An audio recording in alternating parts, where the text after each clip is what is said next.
Jokowi revisi Undang-Undang KPK ternyata buat selamatkan Gibran dan Bobi. Guys, kecurangan era Jokowi bikin kaget semua orang. Didugaan kalau UU KPK buat selamatin Gibran dan Bobi dari kasus korupsi loh. Dugaan ini disampaikan sama Sekjen PDIP, yaitu Hasto. Dalam sebuah video singkat dia jelasin, 2019 Jokowi ketemu sama Hasto di Istana Negara untuk membahas penyuksesan pencalonan Gibran dan Bobi di Pilkada 2020.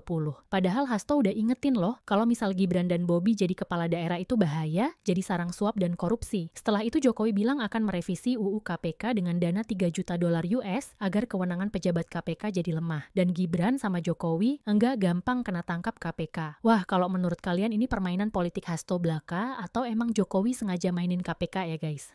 Kepala daerah kan dipilih rakyat kok malah patuh ke partai. Guys, keputusan Megawati dan PDIP buat melarang kadernya berangkat retret mendapat banyak banget kritikan ini. Contohnya kayak yang dibilang sama Mendagri Tito Karnavian, Tito bilang kepala daerah itu yang pilih rakyat, jadi harus bertanggung jawab ke rakyat, partai itu cuma kendaraan, bukan malah tanggung jawab dan patuh ke partai. Bagi Tito, retret juga tujuannya untuk rakyat, bukan kepentingan pihak tertentu. Jadi harusnya bisa membedakan mana kepentingan rakyat luas, mana kepentingan pihak tertentu. Gimana guys kepala daerah di tempat kalian? Patuh ke partai apa, patuh ke kepentingan rakyat? Jokowi tantang tunjukkan bukti jika dirinya korupsi. Guys, banyak banget pihak yang terus menuntut KPK buat tangkap dan periksa Jokowi, apalagi kemarin Hasto udah sah jadi tersangka, membuat banyak pihak makin menuntut hukum diberlakukan secara adil, termasuk ke Jokowi. Tapi melihat kegaduhan ini, Jokowi kasih respon kalau emang dirinya korupsi. Pihak-pihak yang menuduh itu diminta buat nunjukin buktinya. Hasto sendiri juga minta biar keluarga Jokowi itu diperiksa semua, karena ada dugaan korupsi besar. Hasta juga jelasin ini jadi momentum yang pas buat pemerintah membuktikan hukum itu adil. Menurut kalian, emang ada ya bukti yang nunjukin kalau keluarga Jokowi itu korupsi? 55 kepala daerah masih patuh dan tunggu arahan Megawati, masa partai lebih tinggi dibanding presiden. Guys, masalah Hasto yang ditahan KPK dan perintah larangan ikut retret di Magelang untuk kader PDIP sampai sekarang masih terus panas karena ada sekitar 55 kepala daerah terpilih yang masih patuh dan nunggu arahan dari DPP PDIP sebelum berangkat. Wah, kok bisa ya guys, perintah partai lebih tinggi dibanding presiden? Beberapa di antaranya kayak Gubernur Jakarta, Bali, Bupati Tapanuli Tengah, dan beberapa lainnya masih nunggu di jalan sebelum ada arahan terbaru. Hal ini dijelasin sama Wali Kota Jogja, yaitu Hasto Wardoyo, kalau semua kepala daerah lagi nunggu arahan. Menurut kalian sikap PDIP kayak gini berlebihan apa nggak sih guys? Kok kayak mengganggu pemerintah pusat? Isu Luhut hapus BBM bersubsidi dibantah DPRD cuma bikin rakyat gaduh saja. Guys, ternyata Luhut Binsar Panjaitan sempat bilang loh, kedepannya mungkin nggak ada lagi BBM bersubsidi. Tapi isunya langsung dibantah sama Wakil Ketua Komisi 12 DPR, yaitu Bambang Haryadi, apalagi masyarakat langsung gaduh saat berita ini rame jadi perbincangan. Soalnya kalau tanpa subsidi, harga Pertalite pasti bakal mahal. Bambang jelasin kalau perkataan Luhut itu nggak benar, karena penghapusan BBM bersubsidi harus lewat DPR dulu, nggak bisa asal dihapus, apalagi pemerintahan Prabowo juga sangat pro ke rakyat kecil, bukan malah nambahin beban ke rakyat. Gimana nih guys menurut kalian, kalau sampai BBM bersubsidi dihapus pemerintah? Skandal korupsi IKTP yang nyeret Ganjar Pranowo harus ikut diusut, jangan cuman Hasto. Guys, pasti banyak yang lupa skandal korupsi IKTP yang nyeret beberapa pejabat negara. Dan ternyata dulu tuh Ganjar Pranowo juga sempat diseret kasus korupsi IKTP loh. Nah, waktu demo kemarin, Aliansi Mahasiswa Peduli Demokrasi Tuntut Penegak Hukum juga usut tuntas kasus IKTP yang ikut nyeret Ganjar Pranowo. Masa kasus Hasto diusut tapi IKTP Ganjar Pranowo menguap. Nggak ada kabar koordinator aksi yaitu Bung Arnold Jasin, kalau tuh hukum itu nggak boleh tebang pilih. Kalau emang pemerintahan Prabowo komitmen berantas korupsi, Ganjar juga ikut diperiksa kasus IKTP, bukan cuman Hasto aja yang tersangkut kasus. Menurut kalian bisa apa nggak nih guys? Pemerintahan Prabowo ungkap kembali kasus korupsi IKTP. PDIP kritik Jokowi yang cawe-cawe komentari instruksi larangan Megawati. Guys, kemarin tiba-tiba muncul pemberitaan kalau Jokowi itu ngasih tanggapan atas instruksi Megawati kepada kadernya. Jokowi bilang kalau baiknya sebagai kepala daerah terpilih tetap datang karena mereka dipilih oleh rakyat dan ini kepentingan negara. Tapi melalui ketua DPP PDIP yaitu Said Abdullah, harusnya Jokowi enggak ikut cawe-cawe komentari masalah ini. Bagi Said ini tuh masalah partai, masalah internal, bukan urusan orang lain. Tapi Said sendiri juga bilang, enggak bisa pastiin apakah semua kader PDIP taat instruksi Megawati apa enggak. Contohnya kayak Bupati Brebes yang tetap hadir ke retret Magelang. Tapi kalau menurut kalian komentar Jokowi itu benar apa enggak sih guys? Kalau kepala daerah harus tetap datang. Kekayaan Mayor Teddy 15,38 miliar rupiah ada yang hasil hibah. Guys, seskap Prabowo yaitu Mayor Teddy memiliki total harta kekayaan senilai 15,38 miliar rupiah. Hal itu terungkap setelah KPK mengumumkan LHKPN seluruh jajaran pejabat di pemerintahan Prabowo. Dia tercatat memiliki tanah dan bangunan, mobil Toyota Jeep LC HDTP seharga 800 juta. Teddy menjelaskan tidak memiliki surat berharga dan harta lainnya, namun ia melaporkan memiliki 4 bidang tanah yang berasal dari hibah dan 1 bidang tanah dari hasil sendiri. Menurut kalian hibah yang diterima Mayor Teddy banyak enggak guys? Tapi kalau kalian dapat hibah tanah, kira-kira mau diapain guys? Megawati marah besar akibat kriminalisasi Hasto, kader PDIP dilarang ikut pengarahan Prabowo. Guys, partai PDIP benar-benar nggak bisa diam ketika sekjennya yaitu Hasto Kristianto dikriminalisasi kasus suap Harun Masiku. Ini dibuktikan dengan instruksi khusus dari Ketum Megawati, isinya tuh semua kader PDIP yang menang di pilkada kemarin. Dilarang berangkat ikut pengarahan atau retret Prabowo, wah makin panas aja nih guys perpolitikan Indonesia.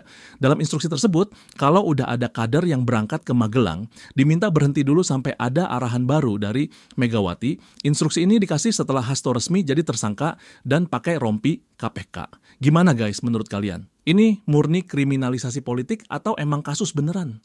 Koalisi permanen Prabowo bakal sulit terwujud. Guys, dari kemarin banyak yang merasa optimis kalau rencana Prabowo buat bikin koalisi permanen itu bisa terwujud. Tapi menurut peneliti politik, koalisi permanen Prabowo ini susah diwujudkan loh. Menurut Suban Akbar dari Center for Indonesian Reform, kemungkinan koalisi permanen ini susah banget terjadi. Walaupun sekarang ketum partai koalisi setuju, tapi semua bisa berubah setelah hasil pemilu 2029 nanti. Diketahui karena budaya politik di Indonesia sendiri gampang banget lompat ke koalisi lain. Menurut kalian Prabowo bakal tetap dapat banyak dukungan di pemilu 2029 nanti? Apa enggak nih guys? Ini buktinya kalau Prabowo punya prinsip, enggak tunduk sama Jokowi. Guys, setelah Pilpres kemarin banyak spekulasi yang beredar kalau Prabowo tuh tunduk sama kebijakannya Jokowi loh. Tapi sekarang menurut pengamat tuduhan itu enggak benar dan Prabowo itu mandiri enggak dipengaruhi Jokowi. Menurut Syahganda Nainggolan dari Direktur Sabang Merauke Circle, mungkin Prabowo dan Jokowi dekat tapi itu bukan berarti bukti ketundukan.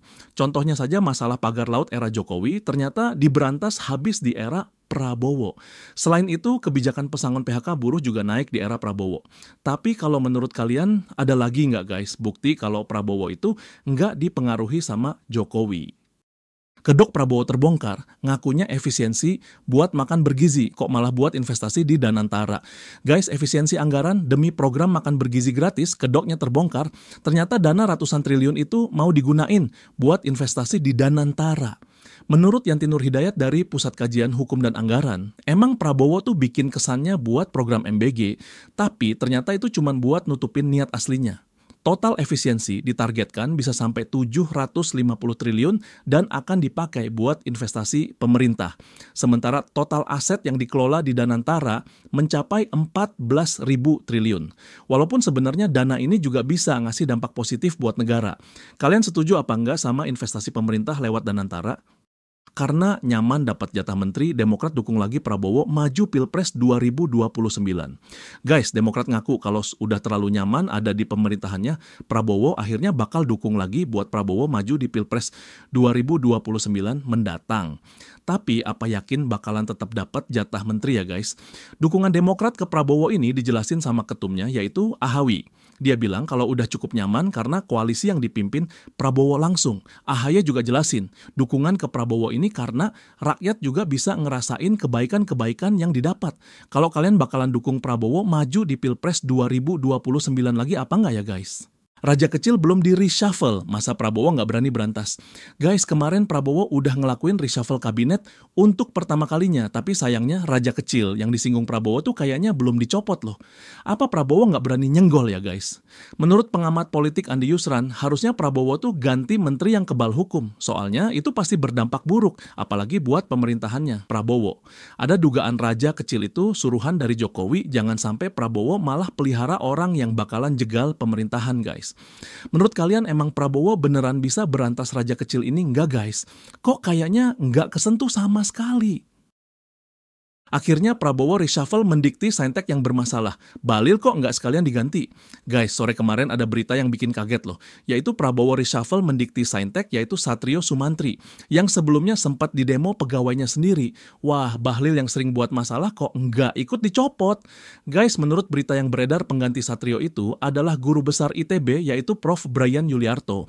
Selain itu ada juga pelantikan beberapa pejabat lain kayak pimpinan BSSN, Kepala BPS, dan Kepala BPKP. Yesus Satrio dicopot karena emang sumber masalah kayak di demo pegawai sendiri sampai keluarin statement yang nggak bener yaitu Prabowo dituduh pangkas anggaran pendidikan, efeknya kemarin mahasiswa demo besar-besaran. Menurut kalian kok Bahlil nggak sekalian dicopot saja? Apa? Karena titipan Jokowi. Jokowi kena karma, dulu hina hambalang era SBY, sekarang IKN ikut mangkrak. Guys, IKN diprediksi kalau proyeknya Jokowi ini jadi mangkrak total. Bagi pengamat politik Rocky Gerung ini tuh bisa jadi karma buat Jokowi. Karena dulu ojek proyek hambalang SBY yang mangkrak, sekarang malah proyeknya Jokowi sendiri yang jadi candi. Bagi Rocky memang Jokowi itu salah ambil kebijakan karena nggak mempertimbangkan banyak hal sebelum bangun IKN. Rocky jelasin kasus kayak gini bisa masuk kategori korupsi dalam bentuk kebijakan. Karena negara rugi triliunan rupiah akibat proyek yang nggak jelas. Menurut kalian gimana guys nasib IKN ke depannya bakal sukses atau jadi candi yang nggak keurus? Pengalaman cuman jadi wali kota. 10 tahun Jokowi rusak hubungan Indonesia dan luar negeri. Guys, lagi-lagi ada yang bilang kerusakan-kerusakan Indonesia setelah dipimpin Jokowi selama 10 tahun, kali ini masalah kebijakan luar negeri yang dinilai nggak berkembang dan rusak. Beda banget sama zaman SBY, yang hubungan luar negerinya tuh bagus banget. Hal ini dijelasin sama mantan jubir Gus Dur, yaitu Adi Masardi. Dia bilang, wawasan dan pengalaman presiden itu penting banget buat hubungan sama negara lain, beda banget sama zaman SBY. Tapi semua rusak setelah 10 tahun dipegang Jokowi. Bahkan Adi bilang ini akibat presiden cuma pengalaman jadi wali kota saja. Adi sangat berharap kondisi yang stagnan di era Jokowi bisa diubah total sama Prabowo. Menurut kalian, Prabowo mampu bersihin kerusakan yang dibikin Jokowi apa enggak guys? RUU perampasan aset ternyata ditolak elit politik. Apa takut harta korupsinya disita negara? Guys, kalian tahu nggak? Ternyata malah elit politik loh yang bikin RUU perampasan aset mandek sampai sekarang. Padahal undang-undang ini penting banget buat pemberantasan korupsi di Indonesia. Apa mereka pada takut hartanya disita karena ketahuan korupsi ya? Kalau penjelasan dari Menteri Hukum yaitu Supratman Andi, pemerintah tuh nggak bermaksud menahan RUU perampasan aset. Bahkan Supratman bilang, pemerintah selalu berusaha memberantas korupsi. Terlihat dari ketegasan Prabowo sama KPK serta kepolisian dan kejaksaan. Dalam menangani kasus korupsi baru-baru ini, menurut kalian, kenapa ya guys, kok RUU perampasan aset nggak cepat disahkan? Elit mana ya yang kira-kira bikin susah? Emang boleh Mayor Teddy masih di TNI, tapi jadi sekretaris kabinet Prabowo? Guys, status ajudan Prabowo, Mayor Teddy Indrawijaya setelah jadi seskap, banyak yang kritik harusnya Mayor Teddy ini mundur dari TNI. Soalnya nggak boleh ada 2 jabatan atau 2i fungsi bagi TNI dan Polri. Masalah ini ternyata udah dijelasin sama Sufmi Dasko Ahmad, Wakil Ketua DPR dan kader Gerindra. Dia bilang, Mayor Teddy nggak langgar aturan kok, semua struktur udah sesuai. Jadi menseskap di mana Mayor Teddy menjabat itu dibawanya menseskap. Jadinya jabatan Mayor Teddy ini bukan selevel menteri ya, boleh-boleh aja mau diisi perwira TNI atau Polri. Menurut kalian, posisi Mayor Teddy sebagai sekretaris kabinet tabrak aturan langgar atau enggak guys? Koalisi permanen Prabowo bakal jegal Gibran, gagal maju Pilpres 2029. Guys, peta politik setelah pernyataan kalau Prabowo maju Pilpres 2029 langsung berubah total. Bahkan diprediksi koalisi permanen yang direncanakan Prabowo bakalan gagalin Gibran maju Pilpres 2029. Bagi pengamat politik yaitu Yusuf Farhan, koalisi permanen ini akan membuat ruang gerak Gibran jadi sangat sempit karena sebagian besar parpol udah dikunci sama Prabowo. Jadinya siapa coba yang mau dukung Gibran maju Pilpres 2029? Yusuf nambahin penghapusan presidensial threshold kemarin bikin persaingan 2029 sangat terbuka, jadi koalisi permanen bakal strategi yang ampuh. Menurut kalian emang Gibran bakal tetap maju di Pilpres 2029 ya guys? PDIP ingatkan Prabowo kalau Jokowi punya jejak pengkhianat partai. Guys, Prabowo dan Jokowi kelihatannya terus menjalin kedekatan. Apalagi kemarin, waktu HUT Gerindra, keduanya saling kasih pujian. Bagi jubir PDIP yaitu Guntur Romli, Prabowo tuh wajib hati-hati loh, karena udah jelas Jokowi punya jejak jadi pengkhianat partai. Bahkan Guntur juga bilang, Jokowi itu bisa puji siapa saja kalau ada keinginan terselubung. Bagi Guntur pujian dari Jokowi ke Prabowo juga nggak tulus, itu cuma karena Gibran, jadi wakilnya Prabowo saja. Guntur juga jelasin sikap PDIP yang ada di luar pemerintah dan nggak ada hubungannya sama kedekatan Prabowo dan Jokowi, itu murni sikap Megawati sebagai ketum. Menurut kalian PDIP ini apa masih ada dendam mendalam ya guys sama Jokowi? Gibran diisukan maju Pilpres, Prabowo wajib hati-hati saat pilih wakil di 2029. Guys, banyak yang menilai pemilihan Gibran sebagai wakil presiden ibarat seperti pelihara anak macan yang bisa terekam bosnya sendiri. Soalnya dari kemarin banyak yang memprediksi Gibran dan Jokowi punya rencana untuk dapat kekuasaan di 2029 nanti guys. Jadi sekarang jalannya lewat wakil presiden dulu. Hal ini dijelasin sama analis politik yaitu Adi Praitno. Bagi dia Gerindra harus hati-hati pilih wakil presiden. Jangan sampai pelihara anak macan. Adi memprediksi kemungkinan Gerindra akan pilih wakil yang enggak ada peluang buat maju Pilpres ke depannya. Beda sama Gibran yang peluang majunya tuh masih gede, apalagi dia anaknya Jokowi. Menurut kalian siapa guys wakil yang cocok buat Prabowo tahun 2029 nanti? Prabowo menang mudah di 2029. Emang rakyat udah puas sama kinerjanya? Guys, KLB Gerindra kemarin jadiin Prabowo ketum sekaligus didukung maju Pilpres 2029 nanti. Bahkan bagi pengamat politik, Prabowo bisa menang dengan mudah di Pilpres 2029. Tapi emang rakyat udah ngerasa puas sama kinerjanya Prabowo. Prediksi ini disampaikan sama Adi Praitno dari Parameter Politik Indonesia. Prabowo sebagai ketum sekaligus pendiri Gerindra pasti udah ada perhitungan yang matang buat maju di 2029. Apalagi sejarah politik di Indonesia, petahana punya peluang besar buat menang di periode kedua kayak SBY dan Jokowi kemarin. Bagi Adi, popularitas dan elektabilitas Prabowo sejauh ini belum ada tandingannya guys. Tapi kalau menurut kalian, emang Prabowo bisa menang dengan mudah ya guys di 2029 nanti? Prabowo sakitin hati rakyat karena puji Jokowi. Guys, udah bukan rahasia lagi. Gimana Jokowi itu selama 10 tahun kemarin malah bikin keuangan negara hancur. Contohnya aja Bansos 250 triliun nggak pas sasaran. Tapi masa Prabowo malah puji-puji Jokowi di depan kader Gerindra guys. Apa masih pantas dapat pujian? Prabowo tuh ngasih pujian waktu pidato di HUT Gerindra kemarin. Dan bagi pengamat politik Rocky Gerung, pujian Prabowo ini tuh sakitin hati rakyat. Masa malah ngasih pujian ke orang yang bikin rakyat sengsara karena nggak bisa kelola keuangan negara? Rocky juga bilang era Jokowi kemarin gagal mensejahterakan rakyat guys. Tapi kalau menurut kalian era Jokowi kemarin merasakan sejahtera apa enggak sih guys? Prabowo bakal kunci kekuatan politik 2029 lewat bikin koalisi permanen.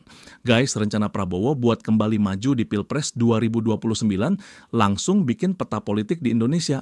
Jadi berubah nih, apalagi kemarin Prabowo ada rencana buat bikin koalisi permanen, biar kekuatan politiknya kuat dan gak gampang dijatuhin lawan. Selain itu, kemarin partai lawan Pilpres seperti Nasdem, PGS, dan PKB juga udah dikonsolidasi ke kubu pemerintah. Bagi analis politik yaitu Adi Praitno, emang ini bikin politik kita jadi stabil dalam jangka panjang, tapi efeknya nggak ada oposisi yang bakal kontrol kesalahan pemerintah, karena semua partai ada di kubu pemerintah. Menurut kalian, siapa yang bakal bisa ngelawan Prabowo di Pilpres 2029? Apa malah nggak ada yang mampu ngelawan? Caimin ngaku Prabowo maju Pilpres 2029 adalah agenda PKB dan Gerindra. Apa udah nggak ingat sama Anies? Guys, ketum PKB yaitu Caimin terus sampaiin dukungan buat pemerintahan Prabowo. Bahkan Caimin bilang kalau PKB itu bakal terus bareng Gerindra buat usahain menang di periode kedua nanti. Wah, Caimin ini apa udah lupa asam manis ya guys? Apa sekarang udah kenyang dengan kekuasaan? Caimin juga sempat kasih puji kalau di tangan Prabowo Indonesia ini jadi maju dan nggak ada lagi kemiskinan. Caimin juga bilang partai koalisi Kim Plus didorong agar terus solid dan mendukung kepemimpinan Prabowo. Menurut kalian emang kalau Prabowo kalah, Caimin bakal tetap gabung koalisi ya guys? Prabowo disinggung Jokowi anti kritik guys. Waktu HUT Gerindra kemarin. Hampir ada konflik loh antara Prabowo dan Jokowi. Soalnya Jokowi itu emang awalnya puji Prabowo. Karena punya sosok yang kuat dan didukung banyak pihak. Sampai Jokowi bilang nggak ada yang berani ngeritik Prabowo karena sikapnya yang dominan. Otomatis Jokowi itu bilang kalau Prabowo itu anti kritik. Tapi untungnya Prabowo langsung kasih pembelaan kalau dirinya itu nggak anti kritik ataupun menolak dikritik. Maksudnya bagi Prabowo semua itu kawan seperjuangan. Meski bersaing akhirnya semuanya hanya untuk rakyat dan negara. Jadinya nggak ada yang ngeritik karena semuanya ikut bangun negara. Jadi yang dikatakan Jokowi itu kurang tepat. Tapi kalau menurut kalian emang bener ya guys? Prabowo tuh anti kritik. Gara-gara ada hutang budi Prabowo jadi nggak bisa lepas dari Jokowi. Guys, banyak berita yang berusaha untuk memisahkan antara Prabowo dengan Jokowi. Soalnya wibawa Prabowo tuh jadi turun. Karena dinilai pemerintahannya ikut dikontrol sama Jokowi. Tapi bagi pengamat harapan itu sia-sia guys. Bagi Adi Praitno dari Parameter Politik Indonesia. Upaya membenturkan Prabowo dan Jokowi akan selalu gagal, apalagi Prabowo sempat bilang kalau Jokowi itu jadi mentornya dalam banyak hal. Selain itu, Jokowi juga punya peran gede guys buat menang Pilpres 2024 kemarin, jadi wajar aja keduanya nggak bisa dilepaskan karena ada balas budi yang kuat. Menurut kalian, kedekatan Prabowo dan Jokowi ini emang ada dampak negatifnya ya guys? Kok pengen keduanya dipisah?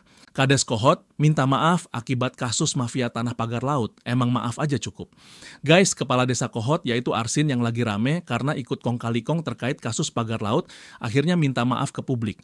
Karena kasus pagar laut ini bikin rugi banyak pihak, tapi masa maaf aja cukup sih guys. Bukannya juga harus mempertanggungjawabkan perbuatannya di depan hukum. Waktu konferensi pers, Kades Kohot yang juga pemilik mobil mewah Rubicon bilang kalau dia tuh sebenarnya juga korban. Arsin ngaku kalau dia nggak hati-hati waktu ngasih pelayanan ke masyarakat di desa Kohot. Menurut kalian cocoknya dihukum apa nih guys? Karena ada dugaan mafia tanah, isu poster calon ketum baru Golkar, bukti internal capek dipimpin Bahlil. Guys, kayaknya para kader dan internal Golkar tuh udah capek banget dipimpin sosok Bahlil yang banyak kontroversi. Soalnya kemarin rame banget loh poster yang nampilin beberapa calon ketum Golkar yang baru. Bagi pengamat komunikasi politik yaitu Jamaluddin Tritonga, munculnya poster ini bentuk internal Golkar tuh udah resah sama Bahlil. Jamaluddin jelasin, kader Golkar waktu kemarin nggak bisa nolak Bahlil sebagai ketum karena Jokowi yang sedang berkuasa. Jadi sekarang waktu yang tepat jika memang internal Golkar menuntut copot Bahlil jadi ketum. Menurut kalian siapa guys orang yang cocok jadi ketum baru Golkar? Prabowo maju Pilpres 2029, Jokowi malah bakal jadi pesaing lagi. Guys, Kongres Gerindra kemarin ngasih pesan kalau Prabowo tuh bakalan maju lagi di Pilpres 2029.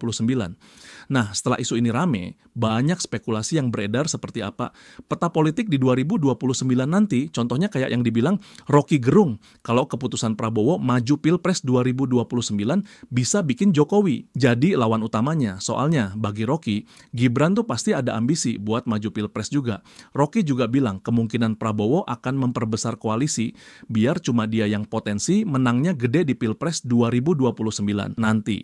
Menurut kalian Prabowo dan Jokowi di 2029 nanti masih bakal kerjasama kayak sekarang? Apa enggak ya guys? Prabowo kasih instruksi buat kepala daerah Kim Plus, ini isinya. Guys, kemarin beberapa kepala daerah yang terpilih dan merupakan anggota koalisi Kim Plus ternyata dapat arahan khusus loh dari Prabowo. Apa aja ya arahannya? Kok kepala daerah lainnya nggak dapat instruksi?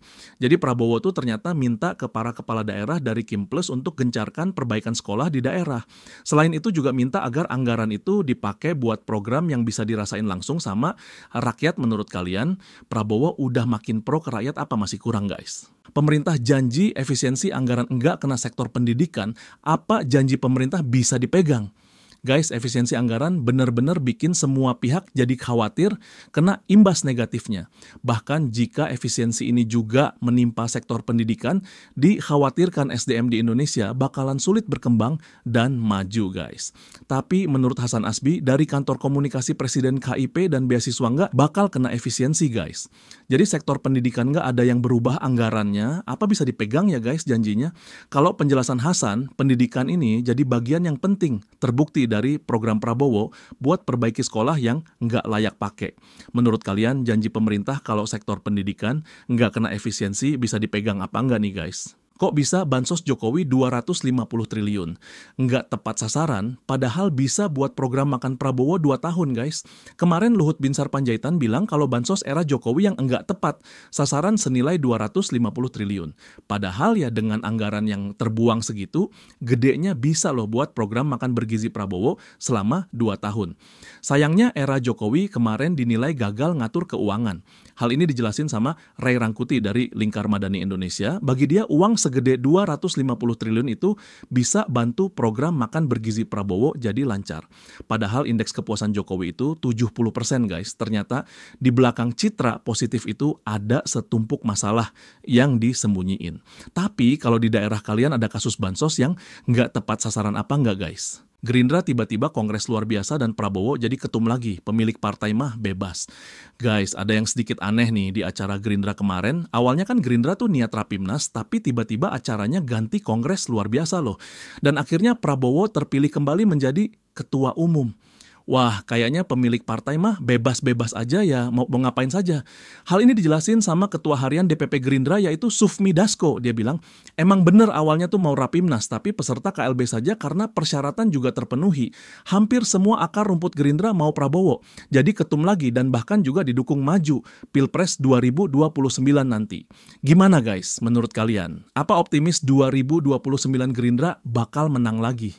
Sah, hukuman Harvey Moise korupsi 271 triliun nambah 3 kali dari 6,5 tahun jadi 20 tahun guys. Akhirnya sidang banding kasus korupsi tambang timah 271 triliun yaitu Harvey Moise diputuskan naik sampai 3 kali lipat lebih. Awalnya kemarin Harvey Moise tuh cuma kena hukuman 6,5 tahun penjara guys. Karena sopan dan punya tanggungan. Tapi sekarang udah sah hukumannya jadi 20 tahun. Bahkan setelah sidang putusan banding dengan vonis 20 tahun ini, majelis hakim yang sempat hukum Harvey Moise 6,5 tahun kemarin udah dilaporkan ke Komisi Yudisial loh. Soalnya tuntutan jaksa aja kemarin 12 tahun, kok malah cuma dikasih 6,5 tahun. Dalam putusan banding terbaru, Hakim Pengadilan Tinggi menilai Harvey ini punya peran penting dalam aksi korupsi 271 triliun. Jadinya selain hukuman jadi 20 tahun, dendanya juga naik guys dari 210 miliar jadi 420 miliar. Menurut kalian bagaimana? Apa hukumannya masih kurang karena korupsinya 271 triliun? Gara-gara teguran Mayor Teddy dikritik keras karena bikin Pas Pampres nggak punya wibawa. Guys, kemarin rame banget video yang nampilin Mayor Teddy Seskap Prabowo tegur Pas Pampres yang berusaha kasih payung buat Prabowo. Nah, tapi teguran itu dinilai nggak punya etika guys. Akhirnya wibawa Pas Pampres sebagai pengaman presiden jadi jatuh akibat sikap Mayor Teddy ini. Bagi Koordinator Nasional Kawan Indonesia yaitu Darmawan, sikap Mayor Teddy ini udah berlebihan. Apalagi kemarin Mayor Teddy juga sempat ngelakuin tindakan yang nggak pantas juga ke dokter senior di RSPI Gatot Subroto. Sikap-sikap kayak gini dinilai bikin orang lain nggak punya wibawa dan harga diri guys. Tapi kalau menurut kalian pantas, apa nggak sih guys sebagai sekretaris kabinet Mayor Teddy bersikap kayak begitu? Prabowo kasih makan gratis ke anak, tapi kok malah bikin orang tuanya kena PHK akibat efisiensi anggaran? Guys, sedih banget ini sekarang banyak pekerja yang harus kehilangan sumber penghasilannya sebagai dampak negatif efisiensi anggaran yang diminta Prabowo. Contohnya kayak PHK di TVRI dan RRI guys. Masa demi sarapan gratis Prabowo malah bikin rakyat nggak bisa makan malam karena PHK. Anggota Komisi 7 DPR dari fraksi PDIP yaitu Putra Nababan jelasin, jangan sampai Prabowo tuh malah jebak rakyat kecil antara pilih makan gratis atau tetap bisa bekerja cukupi kebutuhan rumah tangga.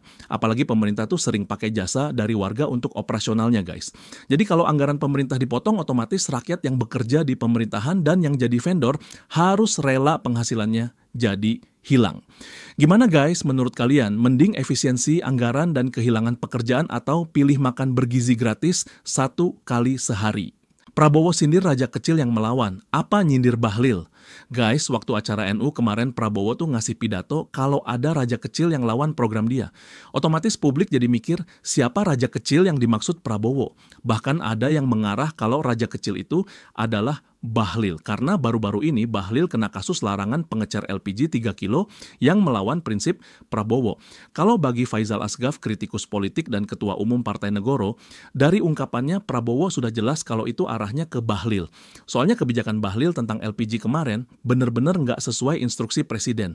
Kalau menurut kalian, siapa sih guys raja kecil yang dimaksud Presiden Prabowo? Prabowo ditunggu rakyat lepas dari sosok Jokowi yang bikin negara bangkrut. Guys, makin hari makin banyak kasus-kasus yang terbongkar di era Jokowi kemarin. Bahkan salah satunya seperti kegagalan mengelola keuangan dan malah bikin pemerintahan Prabowo harus efisiensi anggaran. Bagi pengamat politik, Andi Yusran wajar rakyat minta Prabowo jauhi Jokowi karena bukan warisan prestasi, Prabowo malah dapat warisan masalah kayak korupsi, keuangan negara, dan lain-lain. Andi juga bilang guys, DPR dan penegak hukum itu harus dengar suara rakyat yang minta Jokowi diadili. Menurut kalian Prabowo bisa lepas dari Jokowi nggak ya guys? Atau Jokowi ini malah bermanfaat buat Prabowo? Jokowi tipu rakyat se-Indonesia, ratusan investor IKN ternyata palsu. Guys, proyek IKN yang jadi warisannya Jokowi terancam mangkrak karena anggaran negara yang terbatas, bahkan akhirnya muncul isu juga. Kalau bisa, jadi ungkapan Jokowi ada ratusan investor yang masuk itu cuman tipu-tipu saja biar rakyat seneng. Soalnya guys, kalau ada ratusan investor yang masuk enggak, mungkin proyek IKN bakal dihentikan. Karena itu bakal rugiin banyak pihak, apalagi kemarin rame banget statement aguan salah satu investor IKN yang diminta Jokowi buat investasi demi jaga martabatnya sebagai presiden. Menurut kalian, memang Jokowi beneran omon-omon saja ya guys tentang investor yang masuk? Apa ini isu cuman buat jatuhin Jokowi aja? Padahal hemat anggaran, kok Prabowo malah jadiin Deddy Corbuzier staf sus Menhan, mau ingkar janji ke rakyat? Guys, banyak yang kaget kok tiba-tiba Prabowo malah angkat Deddy Corbuzier jadi staf sus menahan. Padahal kan katanya pemerintah lagi hemat anggaran ya. Masa Prabowo mau nipu dan ingkar janji ke rakyat? Selain Deddy, Prabowo juga angkat pejabat lain seperti Kris Wijoyo dan Maijen TNI Purnawirawan Sudrajat dan beberapa pejabat lain. Kalau kata Kemenhan Deddy diangkat itu karena dia punya pengaruh yang luas dan punya komunikasi publik yang baik, tapi kan katanya hemat anggaran ya. Kok malah borong jabatan baru? Menurut kalian omongan Prabowo bisa dipegang nggak ya guys? Apa cuman omon-omon aja? Amin Rais tuduh Jokowi korupsi dan harus diadili akibat negara rugi setelah IKN mangkrak total. Guys, sejak beberapa waktu terakhir tuntutan pengusutan dugaan korupsi Jokowi dan keluarganya kenceng banget. Nah, apalagi setelah IKN mangkrak, makin banyak pihak yang meminta Jokowi itu diseret ke pengadilan dan diadili. Contohnya kayak tuntutan Amin Rais. Amin Rais tuh nuduh kalau Jokowi itu udah ngelakuin korupsi yang sistematis selama 10 tahun dan bikin Indonesia bangkrut. Bagi Amin, IKN yang mangkrak ini jadi contoh nyata kalau Jokowi itu korupsi dan rugiin keuangan negara. Menurut kalian, memang Jokowi bisa disentuh hukum buat mempertanggungjawabkan IKN ya guys? Jokowi kebal hukum karena punya jaringan dan modal yang kuat. Guys, tuntutan adili Jokowi makin ramai di berbagai kalangan masyarakat. Tapi bagi pengamat politik dari Center for Budget Analysis, yaitu Ucok Sky Khadafi, itu semua cuma sia-sia dan dapat capek aja guys. Wah, apa karena Jokowi kebal hukum ya? Bagi Ucok, yang dihadapi rakyat sekarang itu mantan presiden dengan jaringan dan modal yang sangat kuat guys. Ucok menambahkan kalai suara adili Jokowi itu masih lemah dibanding kekuatan Jokowi. Jadi nggak mungkin bisa dengan mudah dilawan, soalnya Jokowi juga masih punya banyak orang di kabinet Prabowo. Selain itu di era kemarin Jokowi kasih banyak jatah buat kepolisian, buat menduduki jabatan di pemerintahan. Menurut kalian, memang polisi berani ya buat sentuh Jokowi dan diadili? Prabowo makin pro rakyat dengan mulai program cek kesehatan gratis. Guys, program Prabowo semakin hari semakin kelihatan pro banget sama rakyat kecil ini. Soalnya selain makan bergizi gratis, kemarin Prabowo sudah mulai program cek kesehatan gratis. Program ini mulai berjalan di 10.200 puskesmas di seluruh Indonesia. Menurut Aji Muhawarman dari Kepala Biro Komunikasi dan Pelayanan Publik Kemenkes, program ini awalnya untuk yang ulang tahun di Februari dan bulan sebelumnya. Kalau di tempat kalian sudah dapat program cek kesehatan gratis belum guys? Pengakuan Luhut soal kegagalan Bansos 500 triliun bukti rezim Jokowi simpan borok korupsi. Hampir semua pihak kaget dengan pengakuan Luhut kalau dari 500 triliun Bansos cuma separohnya saja yang tepat sasaran. Ini membuktikan kalau pengawasan era Jokowi sangat jelek dan buka tabir korupsi yang rugikan keuangan negara. Hal ini dijelasin sama pengamat politik Rocky Gerung. Bagi Rocky, Bansos 500 triliun itu malah jadi bancakan politik yang ngerugiin negara. Rocky minta data yang dipakai Bansos era Jokowi itu harus dibuka, apakah semua data itu asli atau malah ada yang fiktif. Tapi kalau kalian ngerasa dapat manfaat dari Bansos, apa enggak guys?